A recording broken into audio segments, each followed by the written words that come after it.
जिरली काय रे तुझी आता? वाल्मिक कराडची तोंडावर इज्जत काढली एका वाक्याने. बीडच्या जेलमध्ये राडा.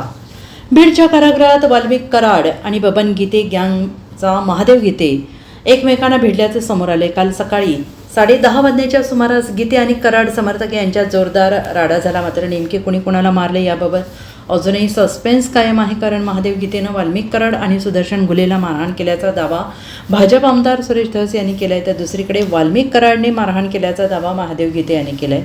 दरम्यान या मारहाणीच्या घटनेनंतर महादेव गीतेसह चौघांना संभाजीनगरच्या हर्सुल कारागृहात हलवण्यात आलेलं आहे. या दरम्यान आता बीड कारागृहातील हाणामारीबाबत नवीन माहिती समोर येते आहे. बीड जेलमध्ये काल सकाळी नाश्त्याच्या वेळी बंदी उठल्याने सर्व कैदी बाहेर मोकळे होते. महादेव गीतेच्या समर्थकांकडून वाल्मिक कराडसह त्याच्या टोळीला बीडमधील सरपंच संतोष देशमुख यांच्या हत्येवरून टोमणे मारण्यात आले. आता जिरली काय रे तुझी की अजून जिरायची आहे, असे डायलॉग गीते गँगकडून सुरू होते.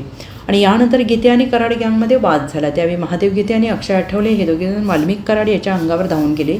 तेव्हा बाजूला असणारा सुदर्शन घुले वाल्मिक कराडच्या मदतीसाठी धावून आल्याचं सांगण्यात येतं आहे. Bureau report SBN Marathi Beed.